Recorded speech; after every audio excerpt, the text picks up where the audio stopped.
Olá, alunos! Estamos reunidos para mais uma aula de História. Hoje é a última unidade da nossa apostila de número 3 de História. O que nós vamos ver hoje? Então, a unidade 12, quando não se pode lutar por direitos. Vamos ver a nossa rotina de hoje? Bom, nós vamos estudar então a unidade 12, como eu disse, é a última do nosso caderno 3. Quando não se pode lutar por direitos. Vocês farão a leitura individual em casa da página 133 até a 142. Vou explicar o conteúdo máximo para vocês. Vamos fazer a atividade juntos. Da atividade de ler na página 135, trabalhando com documentos na 139, a atividade na página 142 e vai ficar uma tarefinha aí para vocês. Eu vou ajudar um pouquinho na tarefa, tá bom? Vamos lá então na nossa unidade 12. Quando não se pode lutar por direitos? Nós vimos aí nas aulas anteriores de História as lutas sempre do brasileiro que houve em várias situações. Então nós tivemos vários tipos de luta, mas exclusivamente nessa unidade nós vamos ver sempre voltada para a área do trabalho, dos direitos do ser humano no Brasil, né? Nós vimos que ele começou no período de industrialização lutando aí pelos seus direitos de melhoria no serviço. Na unidade passada nós vimos aí as lutas por mais conquista de trabalho e nós vamos chegar numa parte da história em que o brasileiro foi impedido aí de se manifestar quanto a isso. Vamos ver então o que vem por aí? Vamos estar de olho aqui nessas duas imagens. Olha lá, nós temos aqui a primeira imagem com uma manifestação que aparece só esse número aqui, ó. 3,80 não, 3,80 o povo não aguenta, e nessa outra aqui uma luta de um não contra o trabalho infantil, que nós vimos na aula passada, aí que vocês tinham que fazer um slogan sobre isso. Lembram disso? Então vamos entender o que é esse 3,80 aí que aparece nos cartazes?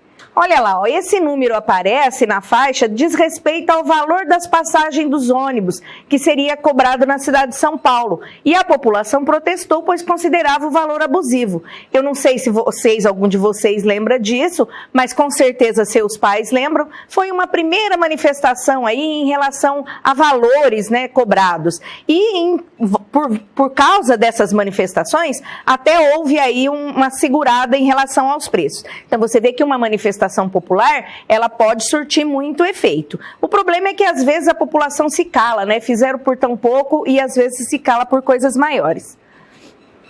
Vamos trocar ideias aqui? Como é que você imagina que os cidadãos brasileiros reagiram nos períodos em que foram proibidos de manifestar suas ideias e de lutar por seus direitos? Como é que vocês imaginam que foi isso? Será que eles realmente se calaram só porque foram proibidos disso? Claro que não, né? Então, as pessoas, elas perdem o direito de se manifestar publicamente, mas aí elas vão fazer isso de uma outra forma. Então, olha lá, os cidadãos brasileiros se viram obrigados a encontrar outras estratégias de resistência e de luta. A suspensão do direito não impede necessariamente a organização de movimentos sociais. Então, mesmo que eles foram proibidos legalmente de fazer isso, eles fizeram, só que de uma maneira mais clandestina, né? Uma outra forma de resistência. Mas por que nós estamos falando disso? Primeiramente, então, nós vamos ver o que é democracia. Pela própria palavra, vocês devem imaginar que agora nós vamos entrar num assunto delicado que envolve um sistema de governo, tá? O Brasil é um país em que tem o regime democrático. Vamos ver, então, o que é democracia? Olha lá o que é democracia. É um governo do povo, governo em que o povo exerce soberania. É um sistema político cujas ações atendem aos interesses populares. Governo no qual o povo toma as decisões importantes a respeito das políticas públicas, não de forma ocasional ou circunstancial, mas segundo os princípios permanentes de legalidade. Sistema político comprometido com a igualdade ou com a distribuição equitativa de poder entre todos os cidadãos. Governo que acata a vontade da maioria da população, embora respeitando os direitos e a livre expressão das minorias. E aí, vocês acham que nós temos tudo isso aqui no Brasil? É uma coisinha para a gente pensar, né? Todas essas definições aqui são de democracia e a gente não vê isso a todo momento, tá? Mas lembrando também que democracia é uma coisa que mostra para nós os nossos direitos e nós temos que lembrar que direitos vêm de mãozinha dada com o dever. Então, primeiro nós temos que respeitar as coisas legais dentro da democracia para exigir algo em nossos direitos. Eu sempre falo isso na escola, toda criança tem direito e junto com o direito vem um dever dado à mão para ela. Vamos ver lá um período agora conturbado aí na nossa história. As ditaduras no Brasil. Nós vamos começar a unidade falando aqui primeiro, se você sabe o que é ditadura. Nós vimos aí há pouco tempo muita gente falando que queria ditadura no Brasil, mas será que essas pessoas que pediram ditadura no Brasil sabem o que é isso? Porque muita gente fala as coisas, mas não estudou, não sabe o que é. E é por isso que nós temos a história para nos contar e nos dar de exemplo o que são essas palavras. Vamos ver então o que é ditadura? Pega o seu marca-texto aí para você grifar comigo. Olha aqui na definição que nós temos aqui na lateral. Então vamos lá, ditadura, o que é? Grifa aí para mim algumas coisas. É uma forma de governo autoritária em que o governante ou grupo de governantes exerce o poder sem restrições. Não são admitidas opiniões contrárias. E normalmente na ditadura as opiniões contrárias são punidas com excesso de rigor, às vezes com prisões e até morte. E nós já tivemos isso aqui no Brasil. Então vamos ver um pouquinho de como começa essa ditadura. Nós temos aqui dois momentos diferentes. Aqui eu grifei, grife aí no seu material também. Olha, nós temos o nosso primeiro momento da ditadura, que vai de 1937 a 1945, por Getúlio Vargas. E eu vou dar uma partezinha aqui para que a gente pare esse assunto e eu explique para vocês esse período. Na verdade, esse período de 1937 a 45 foi um momento mais oficial desta governança por Getúlio Vargas. Mas se nós passarmos aqui no nosso período de história, vocês vão lembrar que após a proclamação da República, nós tivemos aí ainda um período em que o governo do Brasil passava naquela política do café com leite. Vocês estão lembrados, né? São Paulo, Minas Gerais. O Getúlio Vargas era uma pessoa do Rio Grande do Sul.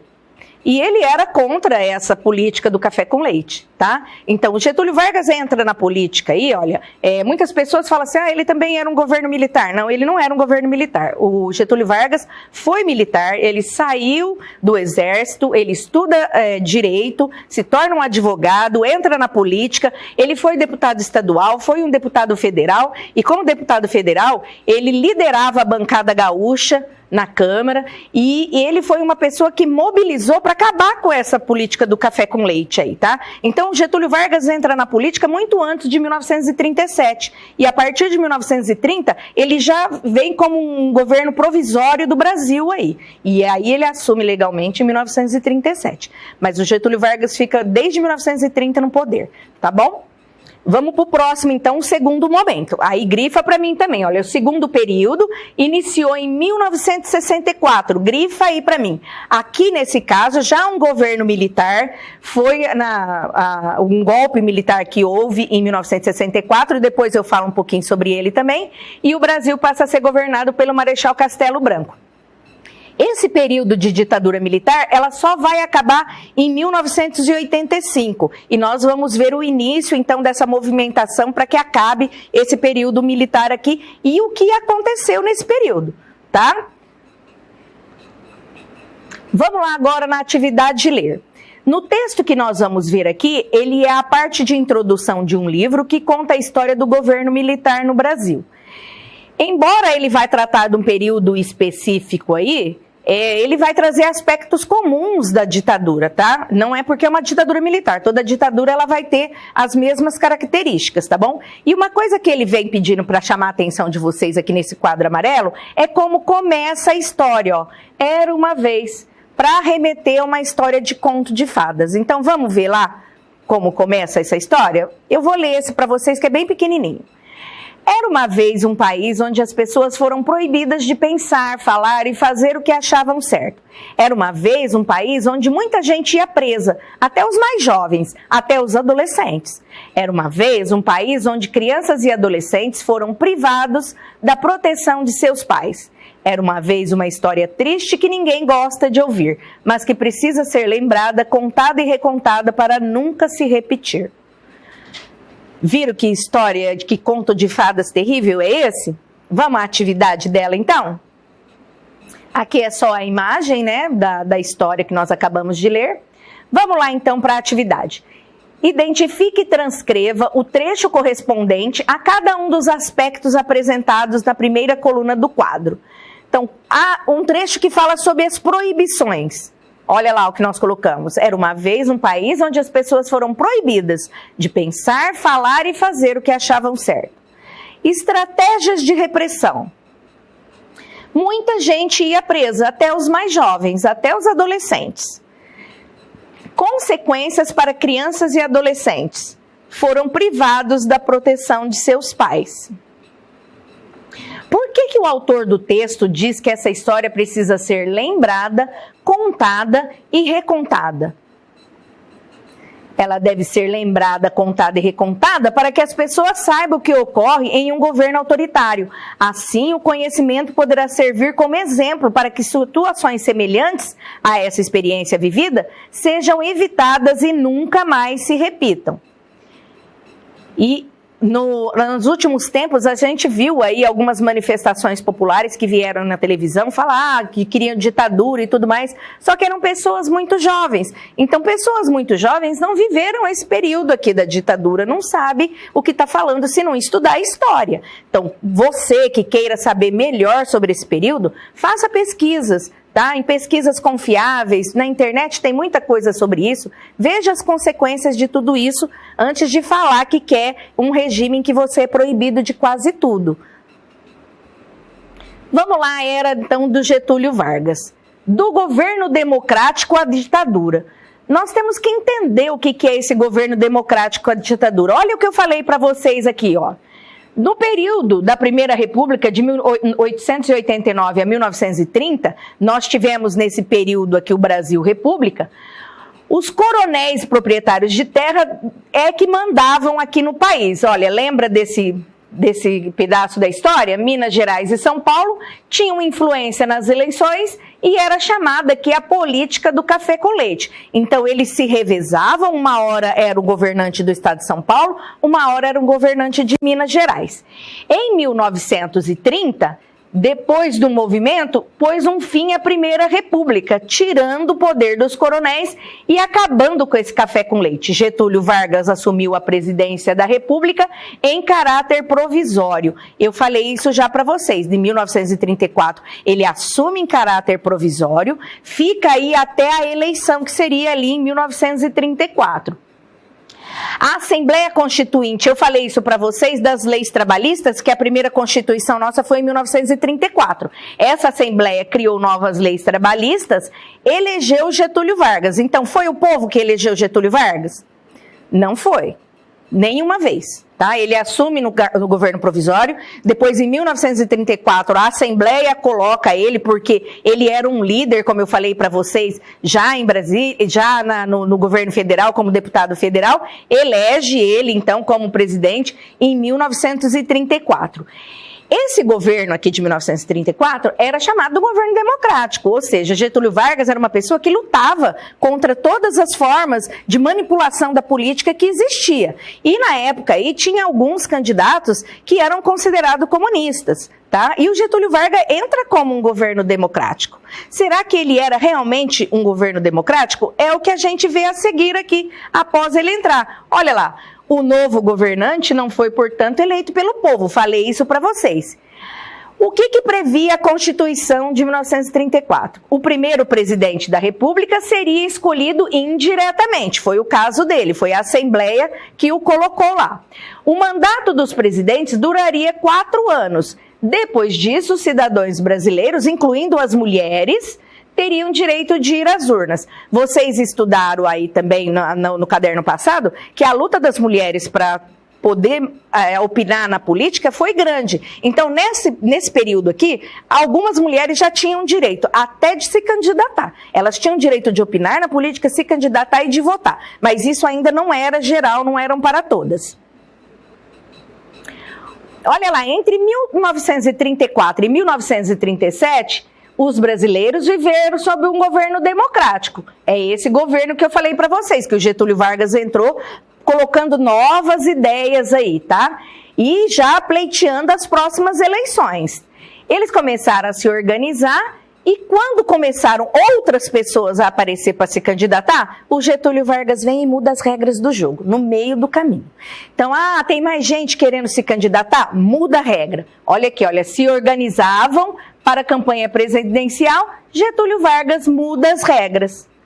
Ele autoritariamente, e foi apoiado por algumas pessoas, cancelou as eleições, proibiu os partidos políticos, censurou os jornais, programas de rádio e anulou a Constituição. Eu coloquei tudo isso grifado aqui, façam o mesmo aí, tá? Ele anula essa Constituição de 34 que previa eleições, tá bom? Então ele passa nesse momento a governar de forma como um ditador.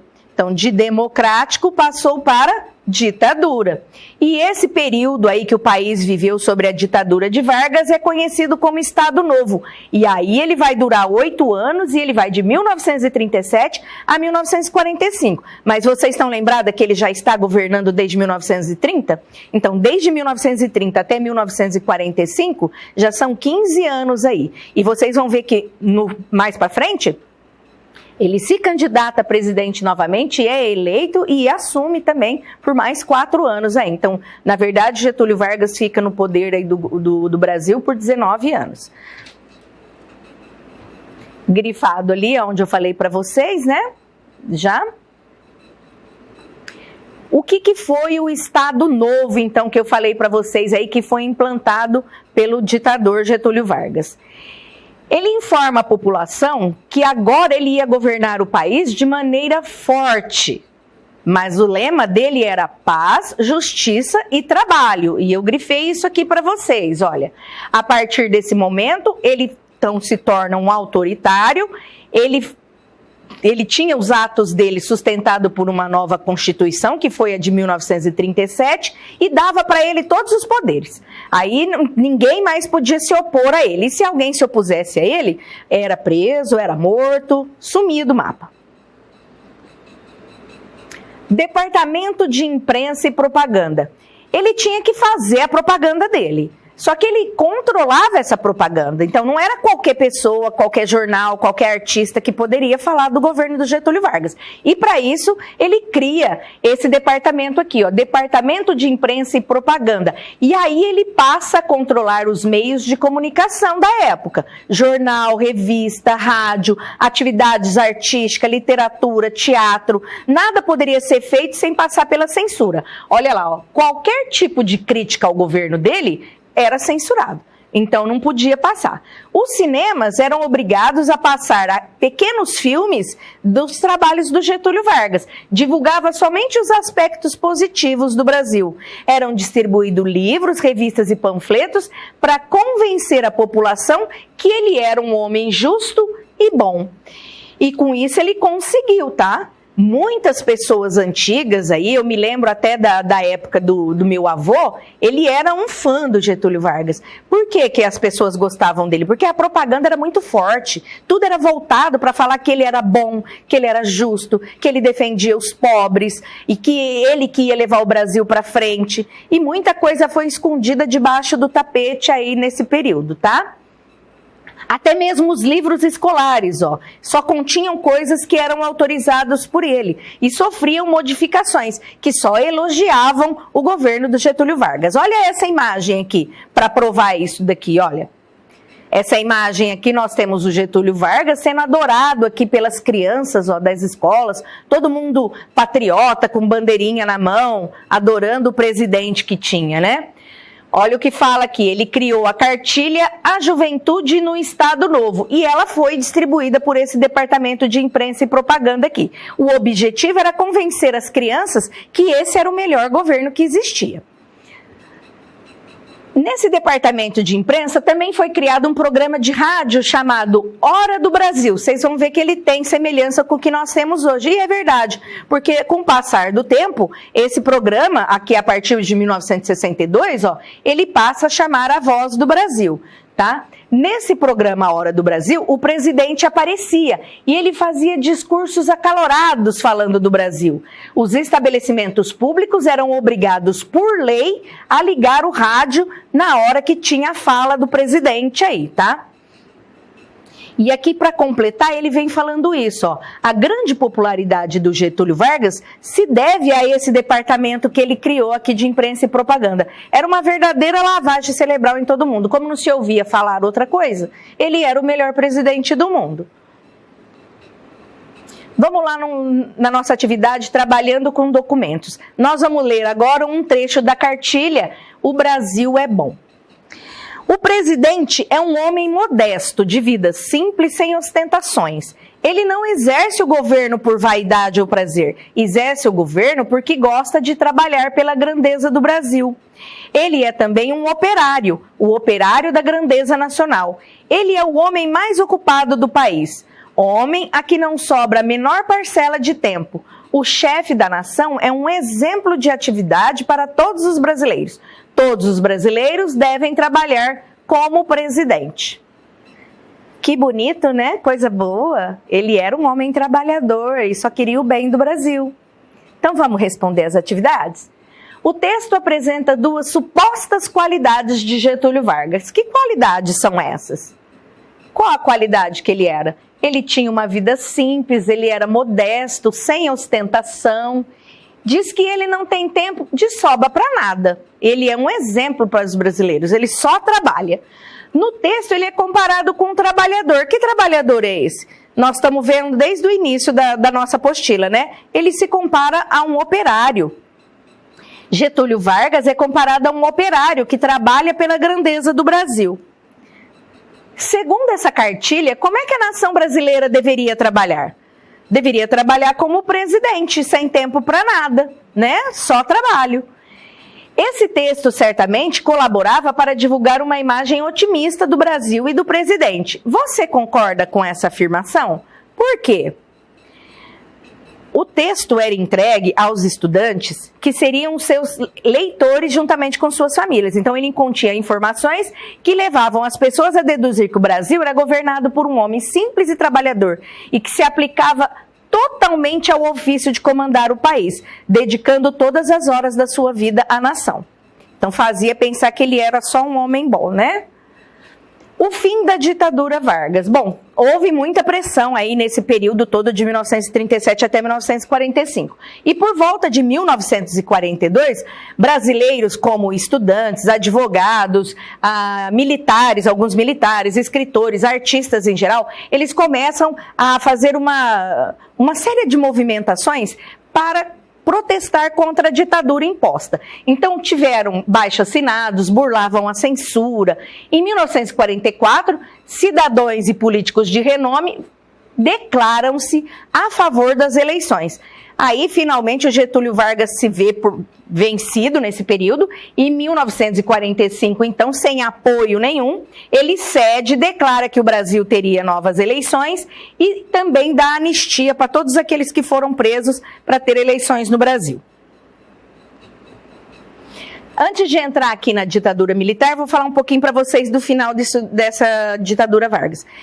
No final, quando ele entrega em 1945, ele não desiste. Ele entra para as eleições, ele perde as próximas eleições, ele volta a se candidatar numa futura eleição, ele se elege presidente novamente em 1951 e ele vai até 1954, quando ele sai do poder após cometer um suicídio. Tá? Então ele governou ainda por mais 4 anos aí no Brasil. Aí, no material de vocês, não fala nada entre o período de 1945 e já entra em 1964 na ditadura militar. Só que esse período todo, de 45 a 64, nós vivemos um período de democracia com eleições. O que acontece com esse golpe militar? Ele foi chamado de golpe militar, mas na verdade tem uma série de eventos aí que ajudaram isso.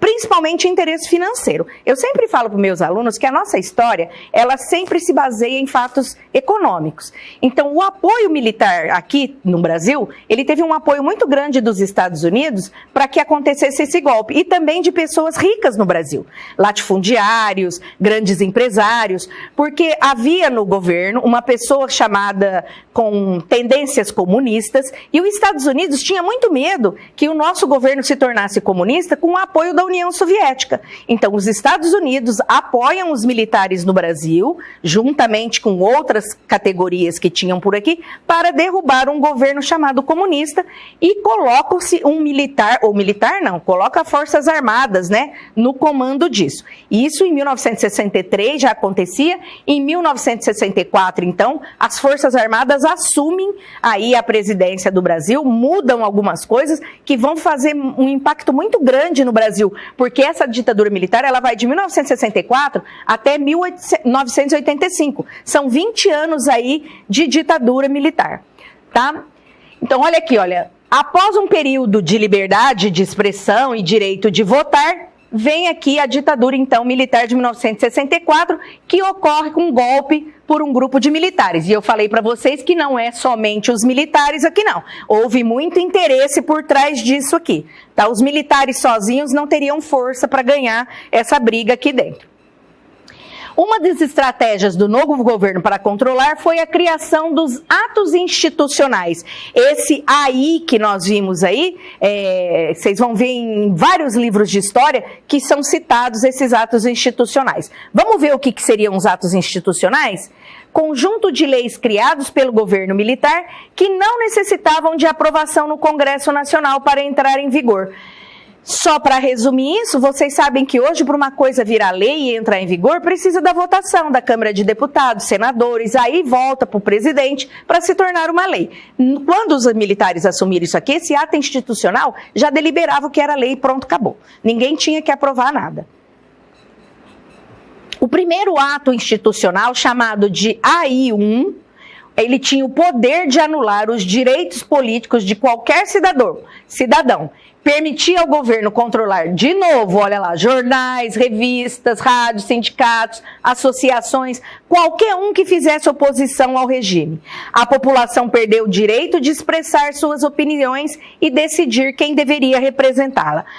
Outros atos institucionais foram impostos ao país, tá? Cada um deles retirava um pouquinho mais dos direitos do cidadão. E será que todo mundo ficou quieto? Não, né? É lógico que não. Políticos legalmente eleitos perderam mandatos, direitos fundamentais dos cidadãos foram suspensos e qualquer um podia ser preso. Não só preso, como muita gente, como eu falei para vocês, sumia do mapa também, tá? Sumia, nunca mais aparecia, a família não sabia onde estava. Brasil, ame ou deixe. Isso foi um slogan criado pelos militares para que as pessoas colocassem na cabeça da seguinte forma: olha, o Brasil é bom assim e vai ser bom assim. Se você não está satisfeito, muda daqui, vai embora. Então, o governo militar reprimia e considerava contrário aos seus interesses, e aí também gastava muito dinheiro com isso, para reprimir isso daqui, tá? Então ele fez essa propaganda lá, o slogan Brasil, ame ou deixe, que naquele contexto significava: estamos construindo, ame o Brasil do jeito que está, ou saia do país. A indignação diante da falta de liberdade provocou manifestações, e nessa época, olha lá, muitos foram presos, outros foram mortos.